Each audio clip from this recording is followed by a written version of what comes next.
It was so good though. It was so good.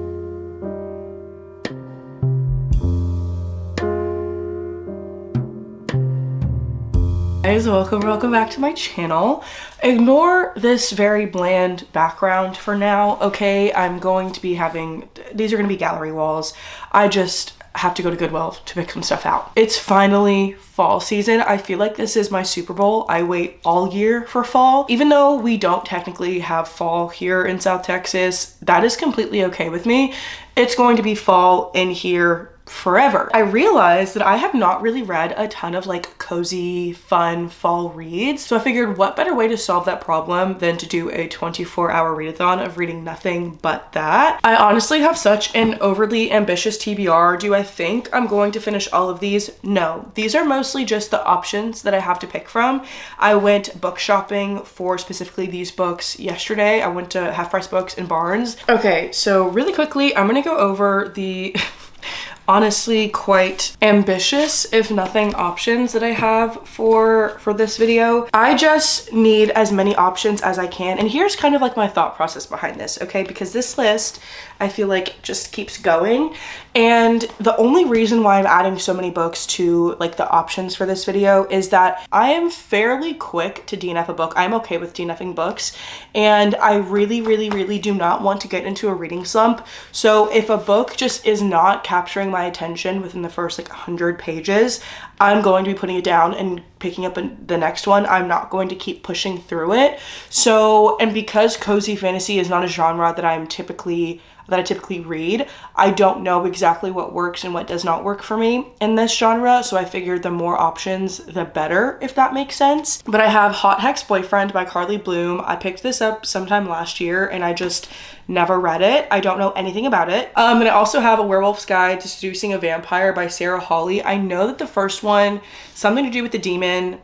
I don't know. I wasn't really interested in picking that one up, but then I saw this one and this one seems a little bit more interesting to me. I also got An Enchanting Case of Spirits by Melissa Holtz. Do not know. Like, I don't know what any of these books are about except for like maybe a couple. So I'm just gonna show you them, show you that they look pretty and then move on. But I got this as I think an ARC a while ago and I just never picked it up. I also got A Batter of Life and Death by Ellie Alexander. If you heard me talk about Bake, Borrow, and Steal last year during like one of my very few fall vlogs that I did, I read this in it and I really loved it. So I wanted to pick up another bake shop mystery novel and this was the one that I ended up picking up.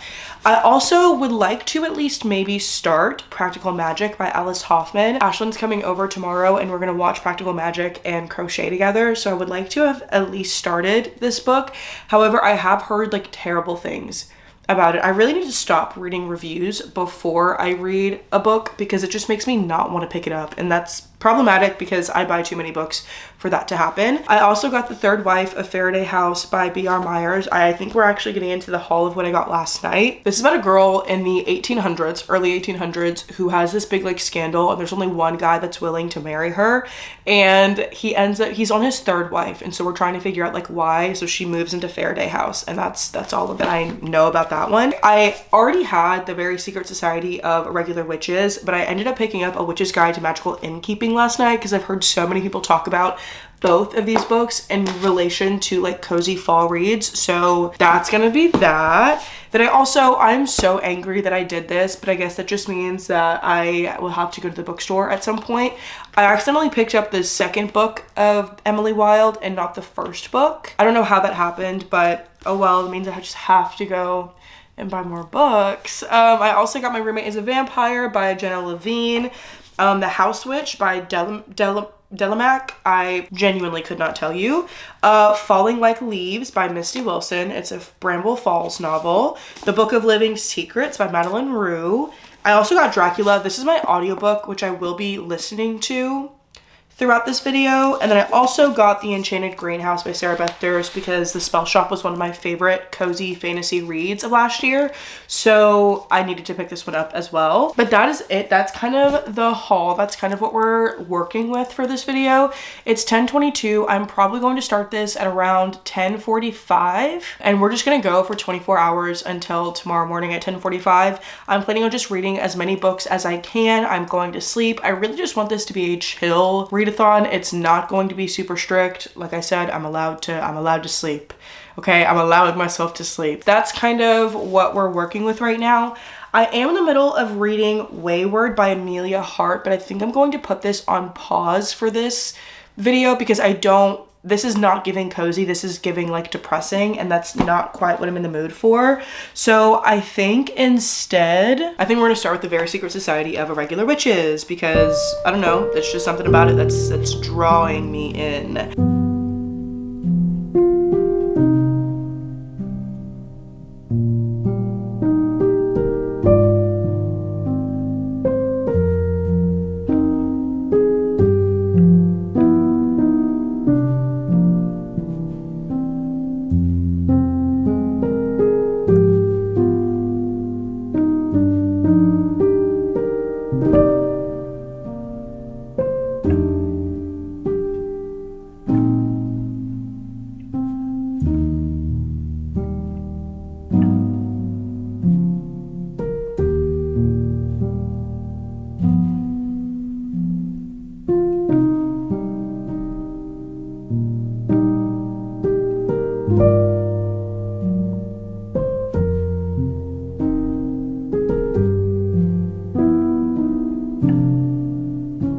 Okay, let's do an update. I've been reading for a little over 2 hours while I've been like going between listening to the audiobook and physically reading it because I did get the audiobook on Spotify. I'm around page 110, which is roughly 35% of the way through The Very Secret Society of Irregular Witches. And honestly, like, I'm liking it a lot more than I thought I would have. And not that I didn't think I was going to enjoy this book. That is not what I'm saying. I just didn't really have any feelings. Like my issue with cozy fantasy is that sometimes it just feels like, obviously because the vibes are cozy, there is not going to be a ton of things going on and happening in the book to make it feel really, just to like grab my attention. We're following Mika Moon, who is a witch, and she grew up basically an orphan in this coven, but the leader or like the head witch of this coven, she believed that witches were in danger if they were to like congregate together. They were only allowed to get together once a month for a couple of hours, and that was pretty much it.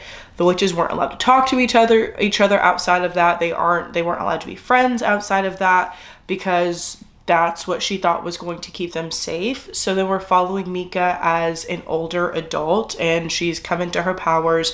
She's been super lonely. She's moved around a ton. She hasn't really formed any close personal connections with anyone because of her being a witch and not wanting to like get it out there that she is a witch. And she ends up getting this message because she is a content creator, but a witchy content creator.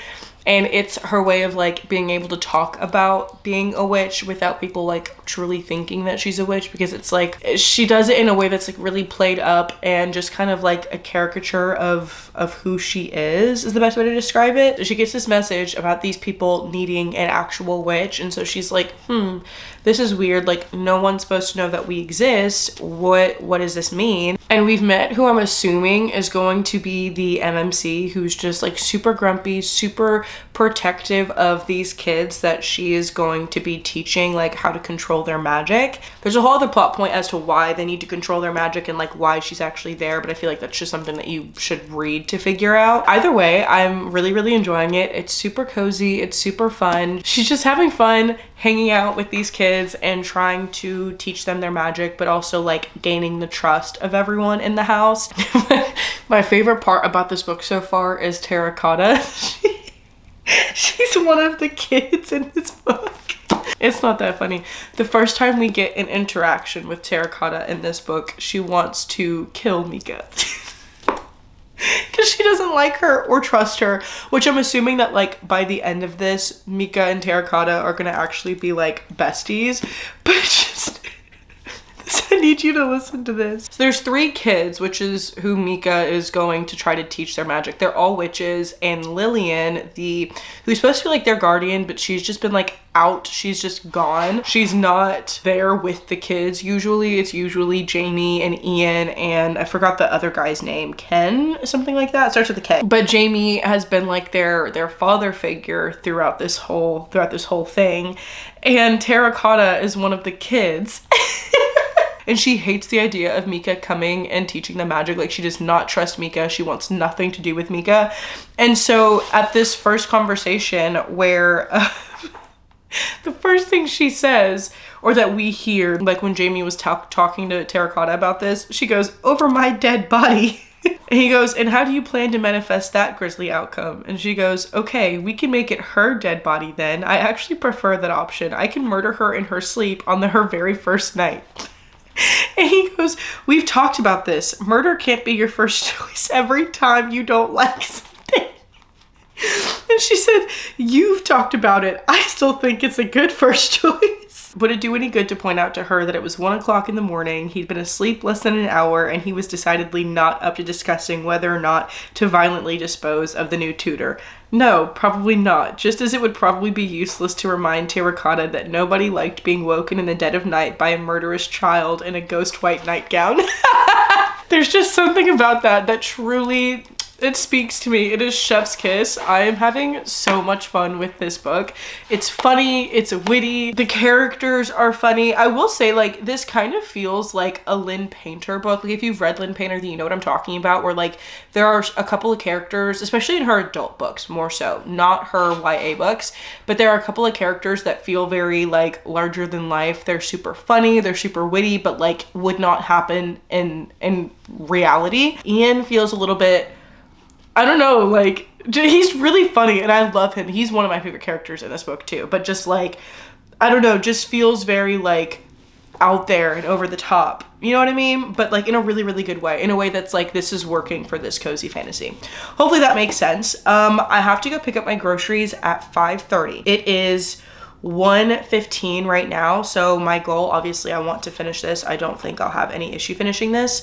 But I want to go pick up a cup of coffee because Starbucks has their pumpkin spice flavors and everything. So I might go do some reading at a coffee shop. Do that because they give out the glass cups there and I love it so much. I don't know when they started doing that again, but like if you go in and you get coffee at Starbucks, they will give you glass cups to read the book. What? They'll give you glass cups to drink it in, which I absolutely adore. So we're gonna go do that, and then maybe on my way back I'll stop by the library depending on what time it is, but I want to go out and do that for a bit. So let's go.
It's time for a little update. I have 15 hours and 31 minutes left on the timer, and I just finished The Very Secret Society of Irregular Witches. Should it have taken me this long? No, but I was doing other things, okay? I had stuff to do. I made dinner, I filled out more stuff in my reading journal. I went to the library, which I showed y'all. Actually, I need to do a little library haul real quick because these were so cute. First, I got Spells, Strings, and Forgotten Things by Brianne Randall, which if y'all don't remember, last year I read a book called The Unfortunate Side Effects of Heartbreak and Magic by this same author, and I loved it so much, to the point where I bought my mom a copy and I also made her read it. When I saw that they had this, I was like, oh my gosh, I'm absolutely going to go ahead and grab it. And then I also got, which I think is probably going to be my next read, but Witch for Hire by Ted I don't know how to say I don't know how to say his last name, but it's just this cool little graphic novel, but I don't know what it's about. It's kind of giving Wicked a little bit. I don't know if it's a part of a series or anything like that, but I did really like the art style. So I was like, oh, this will be like a really good little just kind of buffer, kind of spooky buffer for in between my actual like book reading. So I think this will be the next thing that I pick up. However, I have already started the next like actual book for this challenge, and it was The Enchanted Greenhouse by Sarah Beth Durst. I just, to be honest with you, could not put off starting this book any longer. I'm really not that far into it. I started the audiobook while I was finishing up my reading journal, and I'm at like the end of chapter 1 so far. Oh wait, I didn't even do my review of the okay. Actually, let's probably do my review of this book first before I go on to the next book. I really enjoyed this book. I think this will probably be one that I could see myself rereading at some point, maybe like next year for more witchy kind of vibes. But I just had a lot of fun with it. It was a nice, fun, heartwarming, cozy time. However, like the way that this book had me just like giddy for all day, because I spent all day reading this book. I was giddy the whole time and I had so much fun, and I was actually excited to pick it back up, which is rare for like fluffy kind of romances. I typically don't not rate them high, but like I just don't expect much of them. My expectations are not that high. Hi. Hi, buddy. This is Rex. Can I help you? Anyways, just the cozy vibes all around were probably like the biggest reason I think why I enjoyed this, because they're in this big house. The found family aspect was also so cute. My favorite scene from this book by far was when they're in this little bookstore, and I think it was Rosetta. She created this like cyclone because none of these kids can control their magic, and she made this little cyclone because she's arguing with a couple other boys about this like mystery thriller series that she was reading and that they were also talking about. It was so cute. I literally loved it. I also love the fact, okay, listen, Jamie, such a good character, such a good grumpy. Tell me why this man was so grumpy yet also so sweet at the same time. Like, he clocked pretty much immediately that she had not grown up in a way that was very, I wouldn't say accepting of her, but just like a very like warm and comforting environment. And he was like, oh, like you've never been told that like it's okay to be you, it's okay to have magic. And just there were so often where he just like would be so shocked at how differently they perceived love and being loved, and he was just so shocked by the fact that she had not an ounce, not a lick of familiarity with having a family and being close to people and understanding what that dynamic looks like. It was so good though. It was so good. I had to stop myself from going directly into The Witch's Guide to Innkeeping or something like that.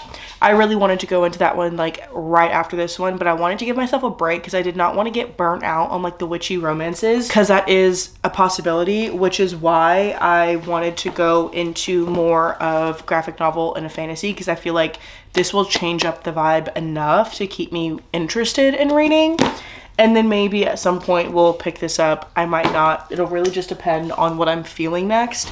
But it's 7:30 now. I'm probably going to end up having another cup of coffee because I would like to stay up a little bit late. My goal is to try to finish this tonight, which obviously I know that I can. It's a graphic novel. And then if I can, I want to finish this as well. And then we'll pick up probably earlier tomorrow morning, maybe. I don't know. We'll see where the night takes us. And if I can get a little crazy and stay up later than what I usually do, because I am a grandma, okay? I like to go to bed.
Metropolis, okay?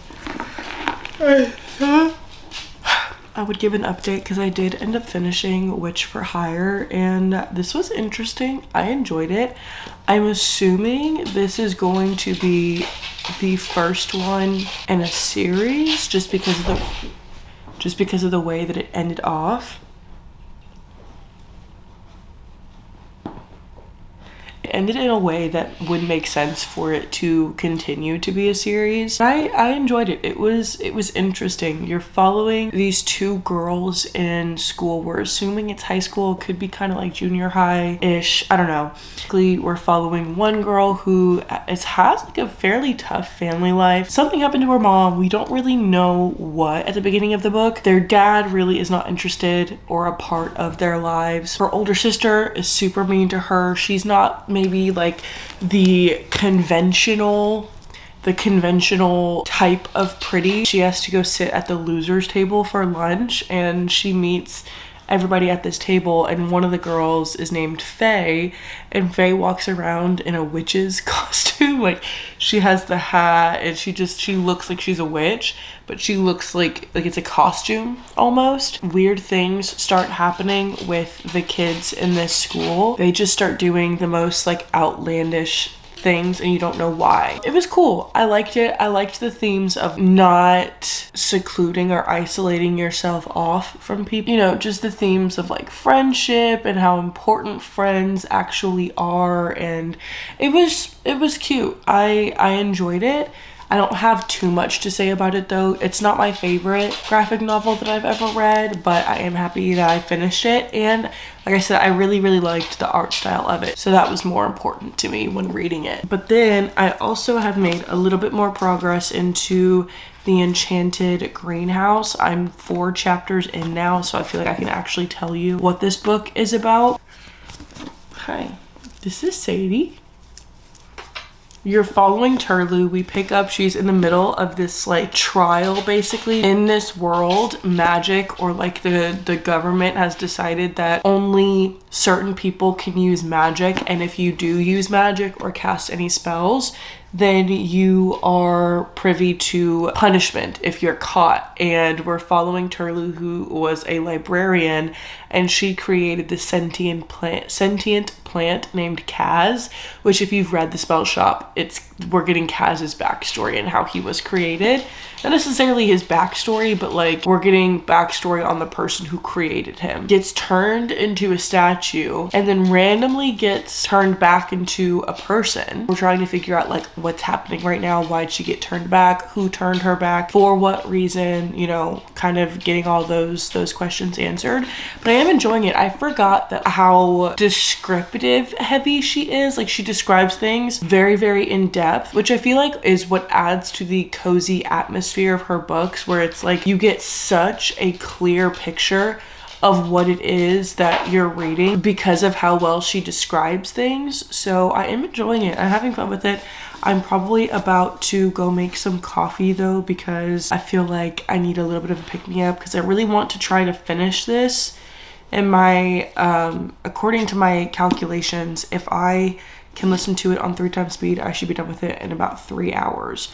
I don't know if I'm going to make it that far, especially if I don't have any coffee in me, but we're just gonna see. At the very least, I would like to at least get halfway through it and then pick it back up and finish it like tomorrow, and then maybe get another book read tomorrow, because I do want to wake up early tomorrow. So I figure like the earlier I go to sleep, the earlier I can wake up to read, I guess, if that makes sense. So yeah.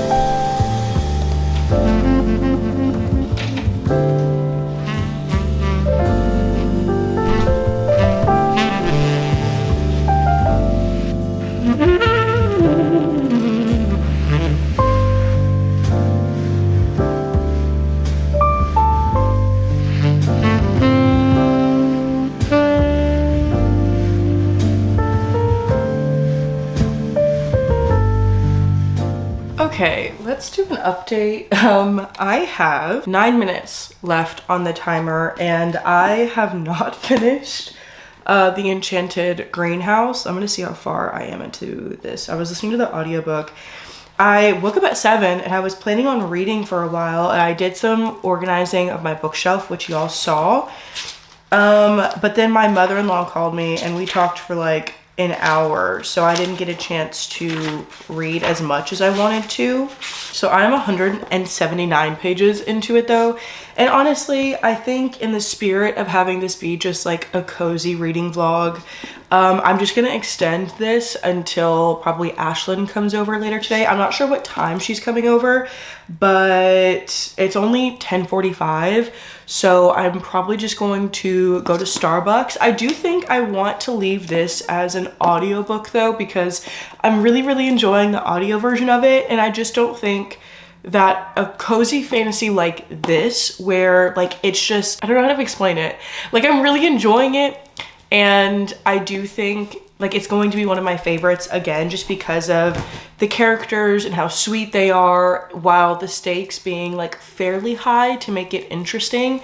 It's just not something that like I'm keeping my attention while physically reading it. I think it's going to be more of like listening to it while doing some like cozy activities kind of vibe, if that makes sense. So we'll leave this as my audiobook, but I am really loving it. Turlu is finally starting to like come into her own and not second guess why she is where she is. Like she finally understands that like she's where she is because she's supposed to be. Like it wasn't on accident why she ended up in this situation, and how like she's actually really important to helping the situation. So it's one of those things that like I'm enjoying it. I'm loving the audiobook. The thing is, I think this is also why I'm planning on just doing the audio version of this. The audiobook is just simply phenomenal. Like the narrators are so good. They leave you with such like cozy feelings. It's such a calming audiobook. So I think that's more so why I'm going to finish it on audio. But like I do still really love the story overall. It's just the experience is so good. I just have to listen to it. So the next physical book that I'm going to read, I couldn't not do it. We're going to read The Witch's Guide to Magical Innkeeping by Sangu Mandana, because I simply like loved these vibes and I loved physically reading this book. So not this book, but the other one. So we're just gonna go ahead and get right into it. I'm not gonna waste any more time. Hi, ma'am.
Okay guys, it's been a couple of days and I figured I would go ahead and wrap up this readathon. It's the first day of September and I want to get to the rest of my fall content. So let's go ahead and go through kind of my general thoughts and opinions, and also a final update for this readathon, because like I said, it has been a couple of days and I did end up finishing one of the books that I was in the middle of reading. We are going to talk about the one that I did not finish yet, which was A Witch's Guide to Magical Innkeeping by Sangu Mandana. I don't want to talk too much about this because I am really only like, I think 100 and something pages. I know I have my bookmark here, but like I'm farther in it because I was listening to some of the audiobook. I'm very much enjoying this book so far. I just love the general like kind of cozy-ish vibes, but also the very like theatrical way that a lot of the characters act in. And I think I like this one. I feel like this is a little bit of an unpopular opinion because I know a lot of people did not like this one as much as they liked Very Secret Society of Regular Witches. I think I like this one more because I like Clementine in this, who is a talking fox. There's just something about the characters in this book. I thought I was farther into it than I was, but I'm not. I'm only 64 pages into it, and we just met, I think, Luke, who is going to be the MMC of this book. And I'm already giddy. I'm already having all of the feelings that come with meeting the MMC and knowing that he's going to be grumpy. I love it so much. I'm excited to finish this. This is going to be my priority for probably today and tomorrow, but this is going to be a part of a separate vlog. So watch my next fall vlog if you want to see that, but I'm really excited to finish this book. With that being said, I did not finish it in this video, so we're not going to talk about it much longer. But I did end up finishing The Enchanted Greenhouse by Sarah Beth Durst. I'm gonna go ahead and take this out actually. And I enjoyed this so much. I knew I was going to, and I do also think I enjoyed this one more than I enjoyed The Spell Shop. I really liked The Spell Shop, but I just liked the main character and also the MMC, and also some things that happened towards the end of this book I really enjoyed, because it added just like a little bit of depth to each of our main characters. And I'm not going to talk about exactly what that was, obviously, because of spoilers. But I will say that like the overarching aspects of family and how important that is, and connections, and the ideas of loneliness, very much enjoyed in this book, because that's not something that you would think would come from a book, I guess, that looks like this. But I don't know if I ever explained what this book is about. Following Turlu, who is a librarian, but she was turned to stone because she made Kaz. In this world, the emperor, whatever, this dude deemed that magic was not usable by the common person. You would have to be like a trained sorcerer to use magic, and if you're caught using magic without being a trained sorcerer, then you end up getting punished for whatever punishment that is. And our main character Turlu, she created this sentient plant Kaz, and she ends up getting turned not to stone, but she gets turned into a wooden statue. And then we pick up where she's waking up, and we're trying to figure out like what's happening, where is she, why did she get woken up, who woke her up, and who is, you know, what is she, what's her purpose here. And she ends up meeting this guy who, I forgot what the name of the island that they're on is. I don't know, but I forgot the name of the island, but I really liked this. The MMC in this book, Yaru, was very grumpy, but also very scared of human interaction, and I generally loved that. We had a talking rose in this book, a sentient rose. So in the first book we had Kaz, and this book we had Lottie, who was the rose, and we had a lot more sentient plants in this book, which I also loved so much. I think rating wise, I would probably give this book like a 4 to 4.25 star rating. Like, I loved this book. The cozy vibes were everything. It was just the perfect like cozy fantasy to get into, and I think this year round I'm enjoying cozy fantasies a lot more than I did prior. So I'm loving that for me. I just think Sarah Beth Durst does such a good job at weaving in emotional plot lines or just emotional themes into a very cozy and very funny kind of situation, if that makes sense. But overall, I had so much fun. The audiobook is phenomenal. There's only one narrator, which I realized, like, she did such a good job that I, in my head, was thinking that there were multiple narrators. Like, that's how good of a job she did. If you are looking for a fun, cozy fantasy to get into that is going to leave you laughing, but also like tearing, I literally, at one point while finishing this book, I wanted to tear up, and I was like, Jolie, this is not a sad book. Why are you trying to cry right now? That's just, Sarah Beth Durst does an amazing job at making you care for these characters, because I do feel like in cozy fantasy it's a little bit easier to get separated from the characters, I want to say, because you're more concerned with the vibes and it's not as engaging of a book, if that makes sense. But with these books, I am fully engaged. I fully feel for the characters. I am just fully present, while also being immersed in this very atmospheric kind of cozy world, if that makes sense. Love it so much. However, I will say that this book mainly takes place in winter. Like, this is like the winter months, so maybe more of like a wintry read. Obviously there's like snow everywhere, so I'm kind of confused on why this came out so early. I feel like it would have been better if it was released a little bit later into the year. But also, I say that being a Texan, like, if we get snow, it doesn't happen till like January, February, so that would make sense. I'm sure in other parts of the world it is snowing right now. Don't mind me. Forget me. That is it. That's all that I read for this readathon. I actually had a lot of fun. I probably will want to do another one of these where it's just like very chill, low-key, extended if I want to go to the library, have fun, you know what I mean? So that was really fun. I enjoyed myself, and I hope you guys enjoyed watching. Let me know what's on you guys' fall TBR. I am about to film my fall TBR video and also my like August wrap up, whatever. So let me know what's on your fall TBR. What books are you on the lookout for? I love you guys so much. Thank you guys for watching. If you guys want to find my face on any other spot on the internet, as always, check all the links in my description. But other than that, I will see you guys in the next one. Bye-bye.